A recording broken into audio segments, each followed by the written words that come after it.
Yo, what's up, guys? This is Why Not Be Reckless, aka Why Not Be Casting, one of the HCS commentators, and we have another HCS weekly report where today and the rest of the weeks leading up into Dallas, we'll be breaking down every single team that's going to the LAN event. The last video we did was going over the number 10 seed in Sentinels, so looks like we're going to go over the number 9 seed in Shopify Rebellion, who are in kind of a similar space as Sentinels, and will probably be for the rest of the year. They're very similar as far as squads go, and yeah, why don't we talk about them a little bit? So, Shopify Rebellion, Carmea, Mental, Rain, and YNOT electing not to participate in the Rosetermania that turned over 10 of the top 20 teams in North America, including the likes of Sentinels, Avengers, G1, Complexity, and many more. Shopify Rebellion sticking to the same squad they had from the beginning of the year, and maybe that might pay out for them.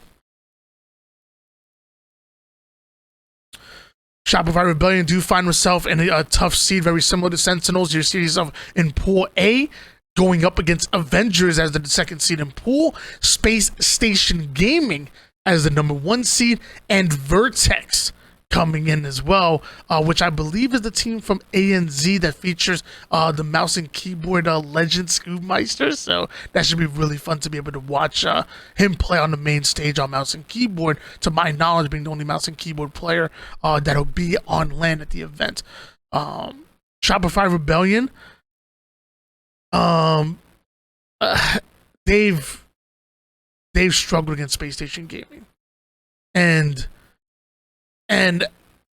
I almost would feel better for Shopify Rebellion if I feel like Space Station Gaming haven't been having a good time themselves, but that's a complete opposite. Space Station Gaming over the last couple of weeks have really picked it up, and I think Shopify Rebellion are going to continue to struggle in Space Station Gaming. What I see as a more winnable matchup for them, not guaranteeing it, is Avengers as the number 2 seed coming in Pool. Luckily for Shopify Rebellion, I believe they have matched up against Avengers in one of the tournaments, so as we go on, we'll definitely keep our eye out on that. But back at Charlotte, Shopify Rebellion did get top 6, which, in my opinion, exceeded expectations a little bit. I know a lot of people are going to probably be upset by that, but YNOT and Rain aren't on United like they were last year. To be honest with you, if United existed this year, I think I don't know if they would be a top 3, top 2 team. Even if they still existed, the league has changed so much, and I love YNOT and what he brings to the table. By the way, question of the day, guys: would you want YNOT running your team? Yes or no? I know I would, but you guys want YNOT, the mastermind, running your team? But I feel like this Rebellion roster is a lot different than what United was. So to me, I had Shopify Rebellion and Sentinels kind of in the same bracket. Top 8, top 12 would have been a bit disappointing. Top 16 would have been unacceptable. Yeah, top 6, that's not bad. That is not bad. But it's honestly been a while since then.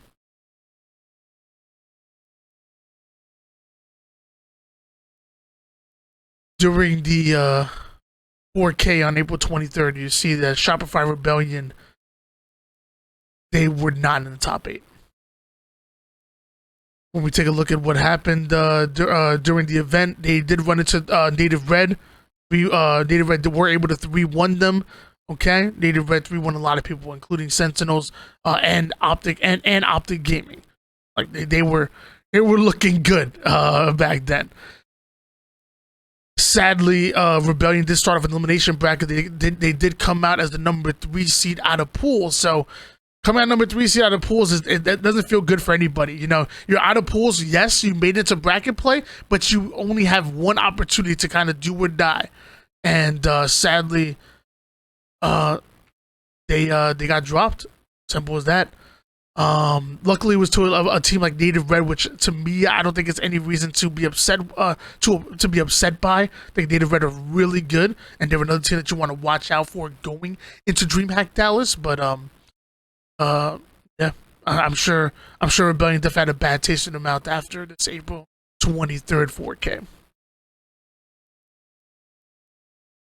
Going to May 4th, yeah, and same thing. You're missing out on top 8.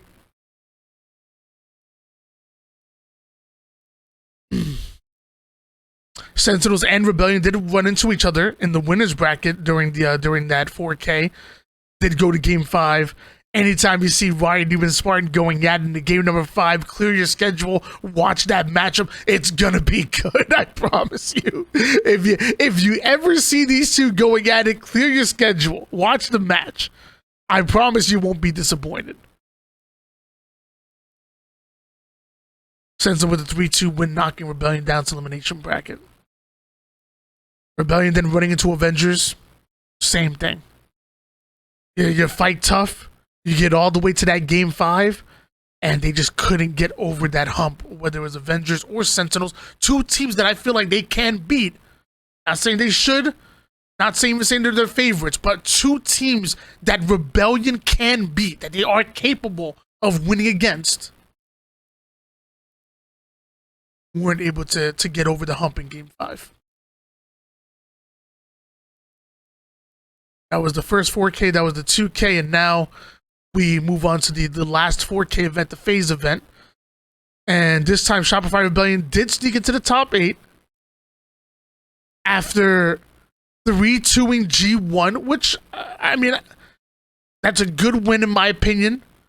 But G1, another team that's kind of had an up and down season so far and have been struggling with just trying to figure things out. So I'm glad they got that win, but I'm not going to sit here and pretend like, it's a native red. I'm not going to sit here and pretend it's a native white or a complexity who are hot right now.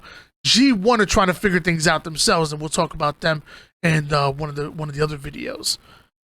Once again, native red getting the best of Rebellion 3-1. I'll lose back in round 2.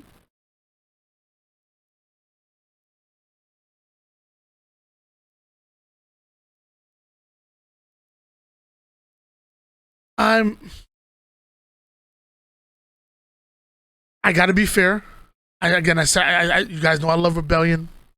We did a video with Carme, it was phenomenal. Carme is a great kid. Great kid, so exciting to watch. If you guys aren't following the stream, I don't know what you're doing. Ryan knew a brilliant mind for the game. As I said before, in my question today, I would have Ryan Newman running my team any day, any way, shape, or form, any day. But placing outside of the top 8 in 2 out of the last 3 events, even if they're online, to me is underperforming. I put Rebellion and Sentinels kind of in the same tier. And if I'm going to say that Sentinels, barely met expectations and they did make the top 8 in 2 out of the 3 events, I got to say that Shopify Rebellion underperformed a bit, at least in tournament play. Now let's talk about scrims. Yes, I know, shut up. I know, scrims don't matter. Oh my gosh, shut up.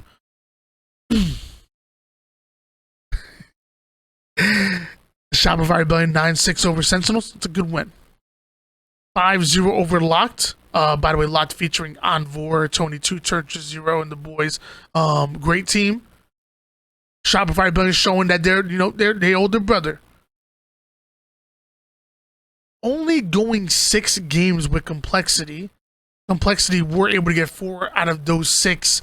Some might say it's a little bit disappointing. To me, I don't know. To me, I'm not really super surprised by this. Complexity is the real deal. When it comes to online play, Complexity are the real deal. You got to give them their respect. They beat Optic, they beat FaZe, they go toe to toe with Space Station Gaming. Like they're no longer that tier 3 team. When it comes to online tournaments and scrims, Complexity are a legitimate tier 2 team. They're in the same boat as Native Red, as of right now. Now the question is, will they go on to LAN and keep that same energy, or will things be different? I'm not going to beat up Shopify Rebellion for only winning 2 on Complexity. This is actually interesting. 17-game scrim literally just last night. A 17-game scrim, and only separated by one game where G won 9-8 Shopify Rebellion. Not bad. This one's a little bit hard to gauge. So I feel like on the surface, I have G1 as the better team. I said it, before Charlotte. I said G1 number 4 team in the world. And I said at some point they would surpass SSG. As of right now, it looks like that's never going to happen. But the talent is still there. Like the talent is 100% still there. They can slay with the best of them. They have organization, they have teamwork, they have objective efficiency. They have everything you need in order to compete in this league, and they just got to figure it out. Maybe they've been waiting to get back on LAN. We'll talk about G1 another time. But Shopify Rebellion taking 8 off of them, off of a very talented G1. That's good. So I will say over the last 3 tournaments, I would say Shopify, almost the opposite of the number 10 seeded Sentinels. I'll say they underperformed over the last 3 tournaments. However, in the last tournament, they did make it the top 8. In scrims, they have been looking better. If I'm going to compare Shopify Rebellion to Sentinels, I feel like Sentinels had a better start. Shopify Rebellion have been finishing better and are looking better as we get closer to LAN play. So I'll say I'm slightly less worried about Rebellion, but I still kind of same thing. Going into this video, I had them kind of in the same boat, and as of right now, I still have them in the same boat. I know nobody built a new boat. nobody got off the boat. Nobody found land yet. Rebellion can bounce back. I truly believe that. Same for Sentinels. But the question now becomes, well, all right, guys, that's HCS Weekly Report. Shopify Rebellion, number 9 seed, going into DreamHack Dallas. And I know I already put a question of the day, but I'm going to put another one over here in comments down below. How do you guys feel about the 2 teams that we've just gone over, Shopify Rebellion and Sentinels? Who do you think is going to place higher in the event? Or we think actually will tie in placing, which would be really interesting. Shopify Rebellion or Sentinels. Who do you have? And yeah, I'll catch you guys next time. Peace.